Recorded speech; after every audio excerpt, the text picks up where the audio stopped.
Okay, so in other 2D design videos, I've demonstrated some of the drawing tools up in the top corner here, okay? But we haven't worked with much accuracy, we've just been doing free-form drawings. Now, this is fine if you want to create designs or patterns, okay? But it doesn't allow us much accuracy. So if we're drawing something like this, which is a simple sort of mould for a pewter casting, we're going to have to work quite accurately because this is going to be exported to a laser cutter to cut out from MDF or another suitable material. So I need to work with measurements so I know that the sizes are going to be correct. Okay, so this video I'm going to show you how to draw this basic sort of mold using measurements and some of the accuracy tools in the menu over here, and we're also going to show how to annotate the drawing up so we can see the measurements for the purpose of presenting ideas to a manufacturer, for example.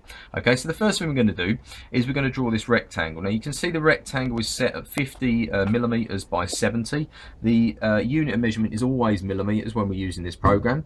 Okay, and I'm going to use the grid. Now you can see the grid at the moment is these tiny little dots. Okay, now I want to choose a grid measurement that's going to allow me to, you know, create both of these measurements. So at the moment it is 5, which would be suitable, but I'm going to change it to 10 just so we've got an awareness of how to do that. So our grid is up here. If we click it once, you can see the grid is toggled on and it's toggled off with these little dots to show me where it is. Okay, but I'm going to double click the grid like this, and here the grid spacing on the X coordinate, which is horizontal left and right, or the Y coordinate up and down, is 5. So I'm just going to set these to 10, so I've got a slightly bigger and simpler grid to work with because I've got these large measurements that both divide by 10. So I'll click OK, and you can see the grid spacing has doubled now. It's gone from 5 to 10, and these spacing between the dots has doubled. Okay, now if I start working now, you can see the grid does nothing. What I've got to do is to choose the toggle switch here that says grid lock, and if I click this, it means now my cursor, as I'm drawing, you see it jumps around and it only allows me to draw on these dots. So I'm going to start by drawing my shape.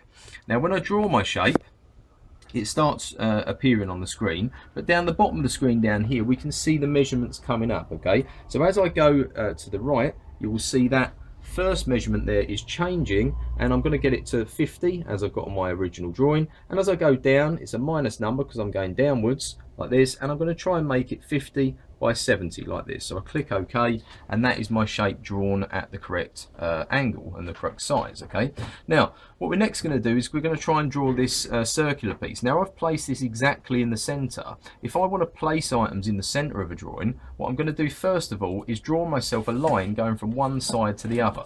Now we could use the grid lock because this is on the grid, but often we don't have a grid in this case. So I'm going to unchoose the grid lock option, and I'm going to start drawing the line across. Now if I was just going to draw a line, it would be very hard for me to get this exactly on the corner point like this and exactly on the other corner. As you can see there, I've actually missed that place there. So we need a tool to allow us to get this a little bit more accurate than what we've currently done. Now the tool for doing this is called the attach tools. Okay, now these are in a toolbar over here that's got a little square with a dot inside it.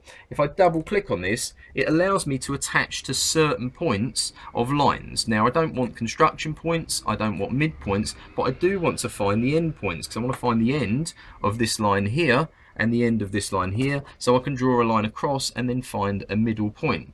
So I choose endpoint there and click OK. I ensure my attach menu is selected, and I get my line tool again, and just anywhere, as long as this square is touching an endpoint, it will find exactly where that endpoint is, and I'm going to attach menu will find that. So I've now got a line going exactly from one endpoint to another endpoint. Okay, now I'm now going to draw this circle on the inside. You can see my circle has a radius of 20, so I'm just going to get my circle tool, and as opposed to before where I just got the circle and just started drawing it freehand, what I'm going to do is double click on the circle menu. Now this opens up a setting where I can now set the radius of the shape I'm going to create. So I'm going to type in 20 like this and click OK. Now what it does is it gives you a cursor with the circle in place.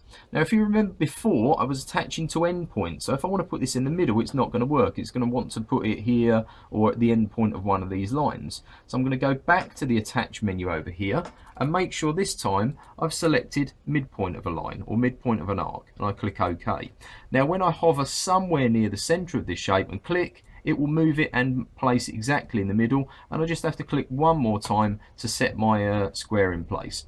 So now I've got my circle set in the middle like this, and the last thing I'm going to do is just to create these two angled lines down.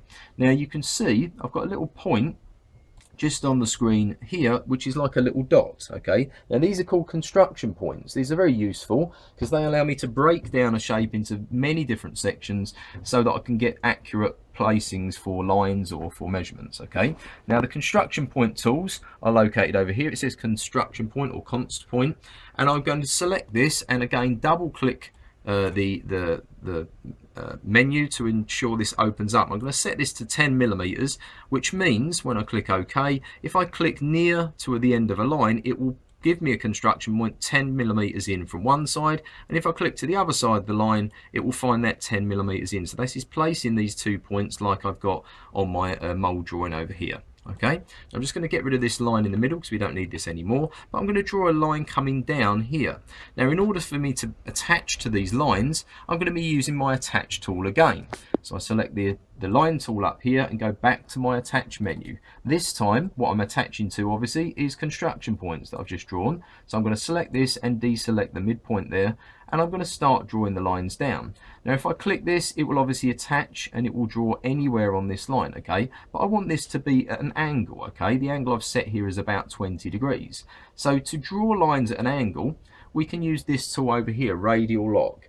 Now if I double click this, it means I can set the angle or the step angle of the line. So this will mean if I've got it at a step angle of 10, I can draw lines at 10, 20, 30, 40 degrees and so on. So I'm going to change this to 20 like this and click OK.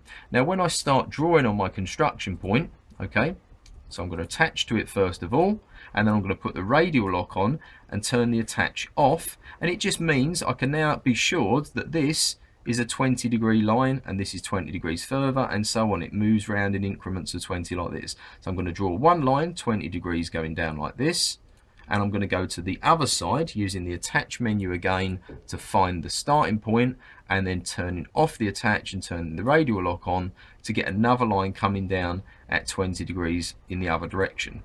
I can now use the delete section tool that we've used in other demos to take away the lines that are overlapping, and then that gives me this shape drawn like this. Okay, now the last thing I'm going to do is put some measurements on my shape to actually show me what these measurements are.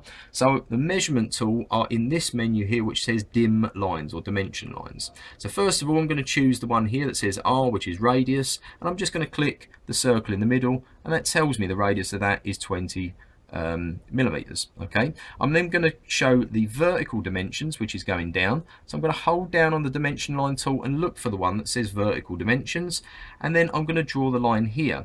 Now once again, if I want to get this very accurate, I'm going to need to attach to these two endpoints. So I'm going to open up the attach menu again and choose endpoints and click OK. I can then draw one line from the top to the bottom and go across.